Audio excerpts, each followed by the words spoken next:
آج کا یہ واقعہ جیل میں بند نورین کا ہے، جس پر یہ جرم تھا کہ اس نے اپنے 7 مہینے کے بیٹے کا قتل کیا تھا۔ وجہ یہ تھی کہ وہ اپنے شوہر سے طلاق لے کر اپنے کسی عاشق سے شادی کرنا چاہتی تھی، مگر یہ بچہ اس کے لیے رکاوٹ بنا ہوا تھا۔ جب اس نے بچے کو قتل کیا تو اس کے شوہر نے اسے پولیس کے حوالے کر دیا اور اس نے اپنا جرم بھی قبول کر لیا۔ اب 1 مہینے بعد اسے سزائے موت ہو جانی تھی اور میری ڈیوٹی اسی عورت کے ساتھ لگائی گئی تھی۔ آج نورین کا شوہر اس سے ملاقات کرنے آیا ہوا تھا۔ وہ کہنے لگا، نورین، تم نے ہمارے بچے کے ساتھ کتنا ظلم کیا ہے۔ میں مانتا ہوں کہ تمہیں مجھ سے نفرت تھی، مگر تم نے اس بچے کی جان کیوں لی؟ میرے کانوں میں اب بھی میرے بچے کی ہنسی گونجتی رہتی ہے۔ میں تڑپتا رہتا ہوں۔ ایک لمحے کے لیے بھی میری آنکھوں کے سامنے سے علی کی شکل نہیں ہٹتی۔ مجھے وہ بہت یاد آتا ہے۔ نورین، تم نے یہ سب کچھ کیوں کر دیا؟ تم اگر اس سے جان چھڑانا چاہتی تھی تو تم اسے میرے سپرد کر کے چلی جاتی، میں اف تک نہ کرتا، مگر تم نے میرے بچے کی جان کیوں لی؟ نورین کا شوہر پھوٹ پھوٹ کر زاروں کی طرح روئے چلا جا رہا تھا۔ یہ منظر دیکھ کر میرا دل کٹنے لگا تھا۔ پھر اس کا شوہر بولا، میں جانتا ہوں تم حامد کو پسند کرتی ہو، اسی کی وجہ سے تم نے اپنے بچے کو مارا ہے تاکہ میں تمہیں پھر طلاق دے دوں اور تم اس سے شادی کر لو، مگر تمہیں یہ علم کہاں تھا کہ تم جیل کی سلاخوں کے پیچھے آ جاؤ گی؟ اب مجھے بتاؤ میں کیا کروں، میں کہاں جاؤں؟ تم نے تو اپنے عشق کے آگے میرا ہنستا بستا گھر اجاڑ کر رکھ دیا ہے، تم نے میرا بچہ مار دیا ہے اور اب تم جیل میں بیٹھی ہو۔ نورین اب بھی کچھ نہیں بولی تھی، جبکہ اس کا شوہر ایسے ہی اداس باتیں کرتا رہا اور پھر 1-2 گھنٹے بعد اٹھ کر چلا گیا۔ تب مجھے ساری کہانی سمجھ آئی کہ ایک ماں کی آنکھوں پر محلے کے لڑکے کی عشق کی پٹی بندھی ہوئی تھی، جس کی وجہ سے اس نے اپنے بچے کی جان لی تھی۔ اسے اپنے بچے پر ذرا بھی ترس نہیں آیا تھا۔ مجھے نورین سے مزید نفرت ہونے لگی تھی۔ 2-3 دفعہ میرے سامنے ہی نورین کے ساتھ قیدی عورتیں لڑنے لگی تھی، مگر میں نے انہیں روکنے کی کوشش نہیں کی۔ 1-2 عورتیں نورین کو روزانہ مارتی، مگر میں اندیکھی کر کے کھڑی رہتی۔ دراصل یہ سب دیکھ کر مجھے سکون ملتا تھا۔ خیر کافی دن گزر گئے، نورین ابھی تک بالکل چپ چاپ تھی، خاموش رہتی تھی۔ ایک دن نورین کی ایک ملاقات آئی۔ میں بڑی حیران و پریشان ہوئی کہ اب اس سے ملنے کون چلا آیا ہے، کیونکہ اسے قید میں 1 ماہ ہو گیا تھا۔ آج اس کی ماں اس سے ملنے کے لیے آئی ہوئی تھی۔ میں یہ سوچنے لگی کہ آج سے پہلے اس کی ماں کہاں تھی، وہ اپنی بیٹی سے ملنے کیوں نہیں آئی تھی۔ خیر نورین کی والدہ اپنی بیٹی سے ملاقات کر کے واپس جانے لگی تو مجھے دیکھ کر رک گئی اور کہنے لگی، میری بیٹی کا خاص خیال رکھا کرو، وہ بہت معصوم ہے، اس کے ساتھ بڑی زیادتی ہوئی ہے، جیل میں قیدی عورتیں بھی اسے مارتی ہیں، تم میری بچی کی حفاظت کر کے اس سے دعائیں لیا کرو۔ میں ماتھے پر بل ڈال کر بولی، اگر تیری بچی اتنی ہی معصوم ہوتی تو اپنے بیٹے کو نہ مارتی اپنے عاشق کے لیے۔ یہ بات سن کر نورین کی امی کی آنکھوں میں آنسو آ گئے۔ وہ بولی، میری بیٹی بے قصور ہے، اس کے شوہر نے اپنے بیٹے کو مارا ہے۔ نورین کی امی کہنے لگی، میں اپنی بیٹی کے لیے بڑی عدالت جاؤں گی اور وہ باعزت بری ہو جائے گی، مجھے امید ہے عدالت کی طرف سے اسے انصاف مل جائے گا۔ میں بولی، بی بی جی، اپنی قاتل بیٹی کو چھڑانے کی کوشش مت کرو، یہ بری ہو گئی تو یقیناً تم اس کی شادی آگے کر دو گی اور وہاں بچے پیدا ہوں گے تو پھر یہ ان کو بھی مار دے گی، سارا گناہ تمہارے سر پر چڑھے گا۔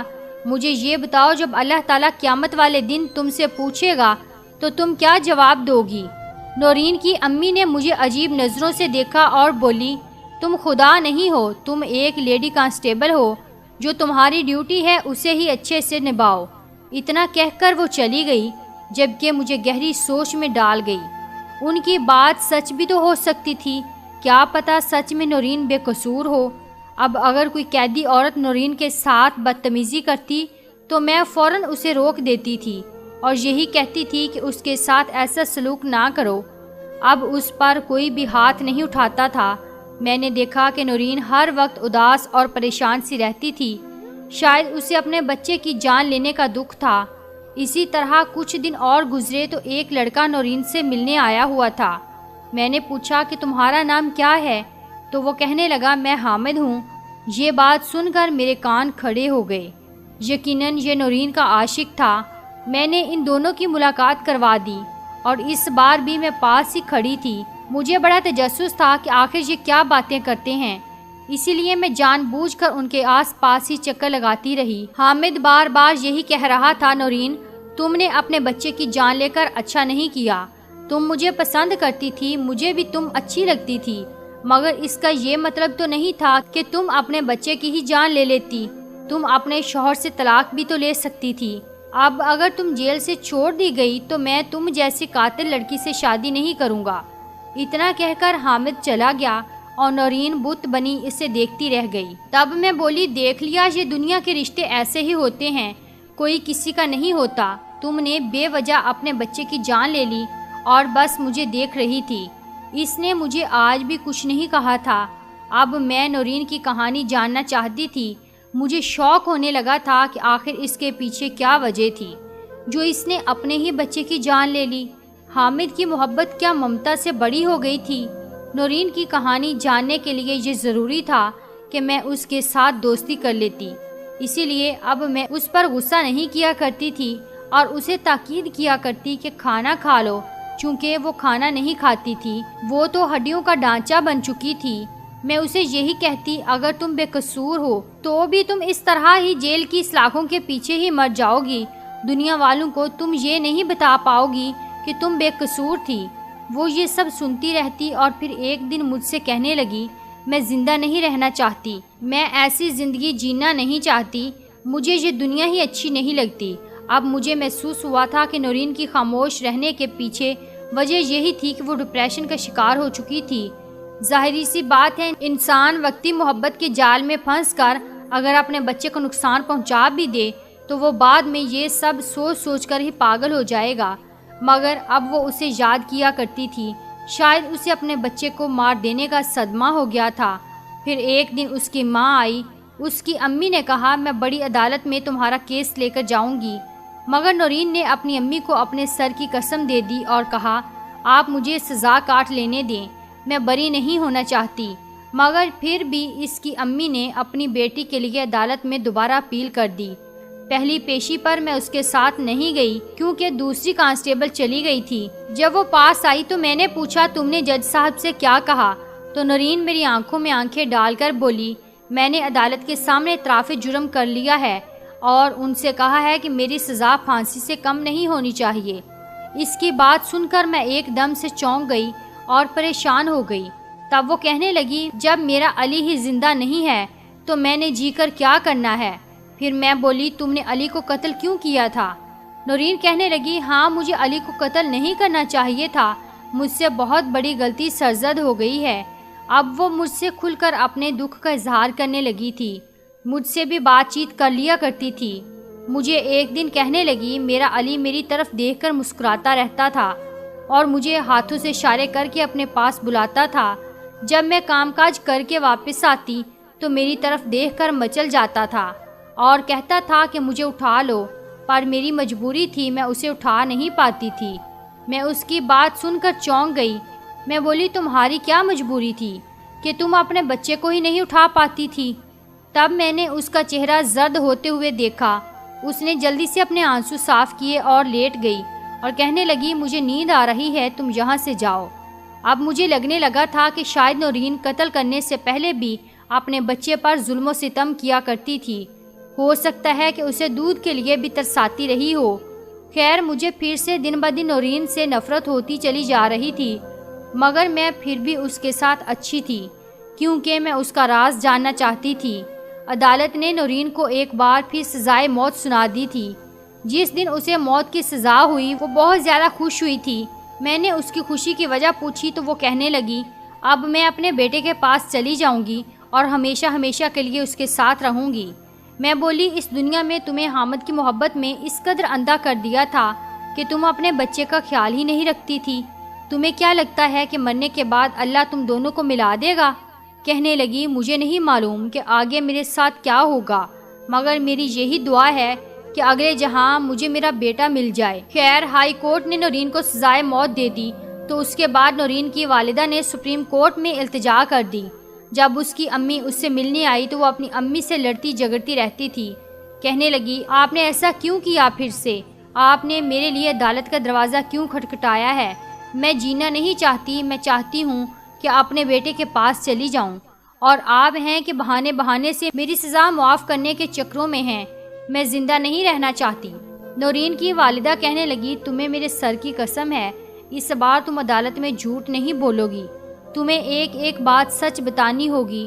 نورین خالی نظروں سے اپنی والدہ کو دیکھتی رہ گئی۔ خیر، کچھ دنوں کے بعد سپریم کورٹ میں پیشی تھی۔ اس بار نورین کے ساتھ میری ڈیوٹی لگی ہوئی تھی۔ میں نورین کو لے کر عدالت پہنچ گئی۔ سپریم کورٹ کے جج صاحب نے نورین سے بیان لیا تو نورین ابھی بھی یہی کہہ رہی تھی کہ اس نے یہ جرم کیا ہے۔ جج صاحب نے نورین کا میڈیکل کرانے کی تجویز پیش کر دی۔ انہوں نے کہا کہ نورین کے میڈیکل کی رپورٹس مجھے چاہیے۔ عدالت اگلی تاریخ تک ملتوی ہو گئی تھی۔ میں نورین کو لے کر واپس جیل آ گئی اور اس کا میڈیکل کرانے کی تیاری کرنے لگ گئی۔ میں نے نورین سے پوچھا، آخر ایسا کیا ہو سکتا ہے کہ جج صاحب کو تمہارا میڈیکل کرانے کی ضرورت پڑ گئی ہے؟ تب نورین بولی، مجھے نہیں معلوم، میں اپنا میڈیکل نہیں کروانا چاہتی اور نہ ہی یہ چاہتی ہوں کہ میری سزا کی معافی کے لیے اپیل کی جائے۔ زندگی سے اس قدر مایوس کیوں ہو چکی ہو؟ مجھے کچھ تو بتاؤ۔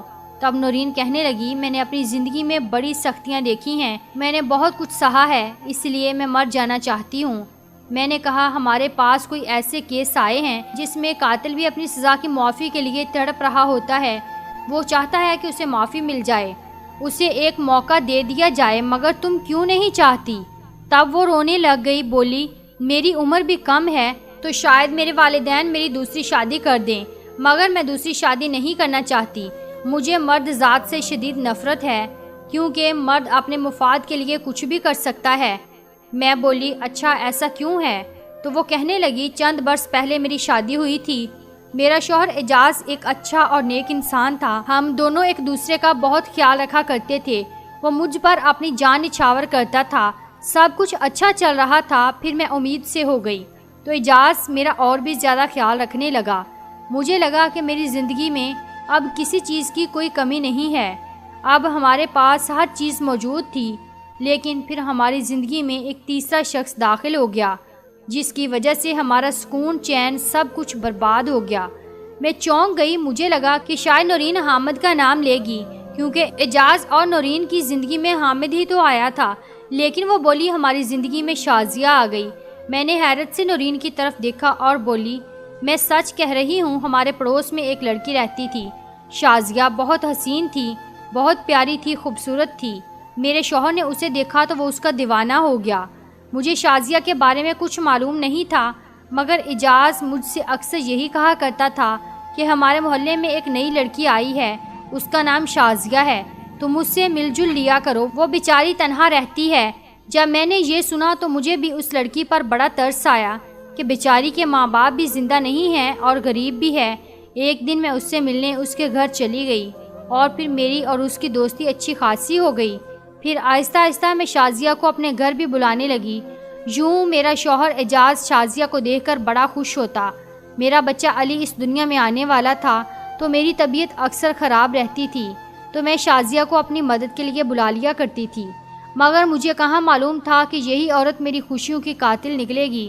اور پھر ایک دن شازیہ میرے کچن میں چائے بنا رہی تھی اور میں اپنے کمرے میں لیٹی آرام کر رہی تھی۔ مجھے خیال آیا کہ مجھے بھی شازیہ کے پاس چلے جانا چاہیے، میں آرام کر رہی ہوں اور وہ میرے گھر میں کام کاج کر رہی ہے، اسی لیے میں کچن میں گئی تو یہ دیکھ کر حیران و پریشان رہ گئی کہ شازیہ اور اعجاز ہاتھوں میں ہاتھ پکڑے پیار کی باتیں کر رہے تھے، گپ شپ لگا رہے تھے۔ اعجاز شازیہ سے کہنے لگا، میں تمہیں بہت جلد اپنا بنا لوں گا، اور یہ سب دیکھ کر تو میں پھٹ پڑی۔ میں بولی، اچھا تو یہ سب ہو رہا ہے؟ مجھے تو لگا تھا کہ شازیہ تم میری دوست ہو، مگر تم نے میری ہی جڑیں کاٹ دی ہیں، اور اعجاز مجھے تم سے اس کی یہ امید نہیں تھی۔ اعجاز نے میرے منہ پر تھپڑ مار دیا، اور وہ پہلا دن تھا جب اس نے مجھ پر ہاتھ اٹھایا تھا۔ اس کے بعد اعجاز نے مجھے دن رات بہت مارا پیٹا، یہاں تک کہ وہ چاہتا تھا کہ میرا بچہ اس دنیا میں آنے سے پہلے ہی ختم ہو جائے۔ وہ مجھے ایسا مارتا تھا کہ میری روح تک کانپ جاتی تھی۔ ایک دن اعجاز نے مجھے میرے بازو پر مارا اور میرا بازو ٹوٹ گیا۔ 5 دنوں بعد میری ڈیلیوری ہو گئی۔ ہسپتال والوں نے پوچھا کہ ہاتھ پر کیا ہوا ہے تو یہ اعجاز نے کہہ دیا کہ یہ سیڑھیوں سے گر گئی تھی، جبکہ ایسا کچھ بھی نہیں ہوا تھا۔ اعجاز نے خود میرا بازو توڑ ڈالا تھا۔ میں اپنے بیٹے کو گود میں اٹھانا چاہتی تھی، مگر مجھے اپنے بیٹے کو اٹھانے کے لیے بھی دوسرے انسان کے سہارے کی ضرورت پڑ جاتی تھی، کیونکہ میرا ہاتھ تو ناکارہ ہو چکا تھا۔ ابھی کچھ عرصہ پہلے ہی میرا ہاتھ ٹھیک ہوا تھا، مگر ان دنوں اعجاز صبح شام مجھ سے یہی کہتا کہ تم مجھے دوسری شادی کی اجازت دے دو، مگر میں اسے دوسری شادی کی اجازت نہیں دے رہی تھی، کیونکہ مجھے ڈر تھا کہ اگر میرے شوہر نے دوسری شادی کر لی تو میرا گھر خراب ہو جائے گا، تباہ ہو جائے گا، کیونکہ مجھے آخری امید تھی کہ اعجاز کو میں اپنے پیار سے دوبارہ سے اپنا بنا لوں۔ وہ تو اب بھی میرا دشمن بنا ہوا تھا، اگر دوسری بیوی لے آیا تو میرے ساتھ کیا سلوک کرے گا۔ بس یہی سوچ کر میں سب کچھ برداشت کرتی رہی۔ میں تو اپنے والدین سے بھی اپنے شوہر کی شکایتیں نہیں کیا کرتی تھی۔ اعجاز بہانے سے مجھے مارتا رہتا، کبھی کہتا کہ کھانے میں نمک زیادہ کیوں ڈالا ہے، تو کبھی یہ شکوا کہ میں نے کھانے میں نمک ڈالا ہی نہیں ہے، جبکہ ایسا کچھ بھی نہیں ہوتا تھا۔ مجھے علی سے بہت زیادہ محبت تھی۔ مجھے یہی لگتا تھا کہ وہ میری خوشیوں کا سہارا ہے، وہ میری زندگی ہے۔ اعجاز آج کل بڑے غصے میں رہنے لگ گیا تھا اور وہ ہر وقت مجھے مارنے کو دوڑتا تھا۔ ایک دن وہ میرے پاس آیا اور کہنے لگا کہ تم میرے دل سے اتر گئی ہو، میں تمہیں اپنی نظروں کے سامنے نہیں دیکھنا چاہتا، میں تمہیں فقط علی کی وجہ سے برداشت کر رہا ہوں، کیونکہ وہ تمہارے ساتھ بہت اٹیچ ہے، لیکن جلد ہی یہ وجہ بھی ختم ہو جائے گی تو پھر میں تمہیں آسانی سے چھوڑ دوں گا۔ میرے دل میں یہ خیال آیا کہ یہ نہ ہو کہ اعجاز علی کو مجھ سے چھین لے اور مجھے گھر سے نکال دے، اور یہ سوچ کر میری روح تک کانپ جاتی تھی۔ میں اپنے بیٹے کو کسی بھی صورت کھونا نہیں چاہتی تھی۔ جب سے مجھے میرے شوہر نے دھمکی دی تھی، میں سارا دن اپنے بیٹے کو چومتی رہتی اور یہ سوچ کر روتی رہتی تھی، اگر اعجاز نے مجھ سے علی کو چھین لیا تو میں کیا کروں گی؟ اس کے بنا تو میں سانس بھی نہیں لے سکتی، میں مر جاؤں گی۔ کچھ دن بعد اعجاز میرے پاس آیا اور کہنے لگا میں آج شازیہ سے شادی کرنے جا رہا ہوں۔ تب میں پھٹ پڑی اور بولی میں ان سب کی تمہیں اجازت نہیں دوں گی، میرا نہیں تو اپنے بچے کا ہی خیال کر لو۔ اعجاز نے مجھے مارنا شروع کر دیا۔ پھر اعجاز علی کو اٹھا کر کہنے لگا یہ دیکھو اب میں کیا کرتا ہوں، تم مجھے شادی کی اجازت نہیں دے رہی تھی نا، میں تمہیں سزا دوں گا، اور یہی اتنی بھیانک سزا ہوگی کہ تم ساری زندگی پچھتاؤ گی۔ اس نے بہت زور سے علی کو زمین پر پھینکا اور وہ زمین پر گر کر زور سے چیخنے چلانے لگا، رونے لگا۔ اس کے بعد وہ پوری طرح سے خاموش ہو گیا۔ میں چیخنے چلانے لگی، بھاگ کر علی کے پاس جانا چاہتی تھی، مگر اعجاز نے میرا ہاتھ پکڑ لیا۔ میرے 7 مہینے کے ننھے سے علی نے میری آنکھوں کے سامنے دم توڑ دیا اور میں ایک طرف کھڑی تھی۔ علی کے چہرے پر درد کے سار تھے، علی کی آنکھوں میں فریاد تھی۔ وہ چاہتا تھا کہ میں اسے اٹھا لوں اور اسے تسلی دوں، مگر میرے شوہر نے میرا ہاتھ نہیں چھوڑا۔ میں چیختی چلاتی رہی، روتی رہی کہ مجھے جانے دو، میں اپنے بیٹے کو اٹھانا چاہتی ہوں۔ علی چیختے چیختے دم توڑ گیا۔ تب اعجاز نے شور مچانا شروع کر دیا، لوگوں ادھر آؤ، دیکھو میری بیوی نے یہ کیا کر دیا ہے، میری بیوی نے میرے بیٹے کو مار دیا ہے۔ محلے والے لوگ اکٹھے ہو چکے تھے۔ ایک طرف علی کی لاش پڑی تھی اور دوسری طرف میرے شوہر نے مجھ پر یہ الزام لگا دیا کہ میں نے اپنے بیٹے کو قتل کرنے کے بعد اپنے شوہر کی بھی جان لینا چاہا، کیونکہ میں نے محلے کے ایک لڑکے حامد سے عشق لڑایا ہوا ہے، جبکہ حقیقت یہ تھی کہ میں تو یہ بھی نہیں جانتی تھی کہ حامد کون ہے۔ پھر میرے شوہر نے آسانی سے شادی کر لی اور پھر جیل میں آ کر یہ ڈرامہ رچایا کہ میں قاتل ہوں اور پورا تھانہ میرے خلاف رہا، اور پھر حامد کو بھی جان بوجھ کر یہاں بھیج دیا تاکہ یہ بات سچ ثابت ہو جائے گی کہ میرا اس کے ساتھ چکر تھا۔ خیر، لوگوں نے یہ سب منظر دیکھا تو پولیس کو فون کر کے گھر پر بلایا۔ پولیس مجھے پکڑ کر یہاں لے آئی اور میں ابھی تک صدمے میں ہوں۔ مجھے راتوں کو نیند نہیں آتی اور سوچتی ہوں یہ کیسے ممکن ہے کہ میرا چھوٹا سا بچہ میری آنکھوں کے سامنے مر گیا اور میں اس کے لیے کچھ بھی نہیں کر سکی، اسے تو ابھی میں گود میں بھی نہیں اٹھا سکی تھی۔ یہی غم میرے لیے بہت بڑا ہے، مجھے اب جینا اچھا نہیں لگتا۔ میں چاہتی ہوں کہ علی کے پہلو میں جا کر سو جاؤں، مجھے اپنا بیٹا بہت یاد آتا ہے۔ نورین زاروں کی تار رونے لگ گئی۔ تب میں نے اس سے کہا صبر کرو، اسے دلاسا دیا تھا، مگر مجھے علم نہیں تھا کہ نورین نے سچ کہا تھا یا من گھڑت کہانی سنا دی تھی۔ خیر پھر میں ان کی پیشی کا دن آ گیا۔ نورین کو عدالت میں پیش کیا گیا تو جج نے رپورٹ دیکھی تو کہنے لگا آپ کا ہاتھ کیسے ٹوٹا تھا۔ تب نورین پھوٹ پھوٹ کر رونے لگی تھی۔ اس نے ساری دکھ بری داستان جج صاحب کو سنا دی۔ میڈیکل رپورٹ میں بھی یہ بھی ثابت ہو چکا تھا کہ نورین پر بڑے لمبے عرصے سے تشدد کیا جا رہا تھا۔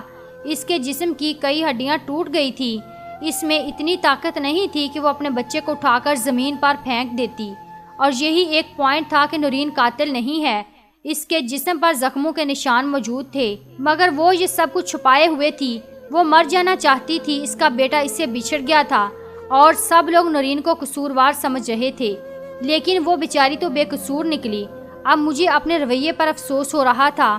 خیر 2 پیشیوں کے بعد عدالت نے یہ فیصلہ کیا کہ نورین بے قصور ہے، اسے باعزت بری کر دیا جائے۔ اب وہ سلاخوں سے نکل کر اپنے گھر جا چکی تھی، جبکہ اجاز کو پولیس نے پکڑ لیا اور اسے سزائے موت کی سزا بھی سنا دی گئی۔ نورین آج بھی اپنے بچے کو یاد کر کے بہت روتی رہتی ہے۔ مجھے معلوم ہے کہ اس کے ساتھ بہت بڑا ظلم ہوا تھا، زیادتی ہوئی تھی۔ میں تو اس کے لیے دعا کرتی ہوں کہ اللہ تعالیٰ اسے صبر و جمیل عطا فرمائے۔ آمین ثم آمین۔ اس کہانی سے ہمیں یہ سب کچھ معلوم ہوتا ہے کہ ہمارے معاشرے کا ایک المیہ ہے کہ جب مرد اپنی منمانی کرنا چاہتا ہے تو وہ عورت کو کسی بھی طرح سے قصوروار ٹھہرا دیتا ہے اور اسے سماج میں بے عزت کر دیتا ہے تاکہ وہ جینے کے قابل نہ رہے۔ آخر میں دعا کرتے ہیں کہ ہماری جتنی بھی بہنیں اور بیٹیاں ہیں اللہ ان کو اپنے گھروں میں آباد رکھے، اور جو اجڑ گئی ہیں، جو طلاق یافتہ ہیں، اللہ تعالیٰ ان کی بھی زندگی میں آسانی عطا فرما دے۔ آمین ثم آمین۔ کمنٹ باکس میں آمین لکھنا نہ بھولیے گا۔ شکریہ۔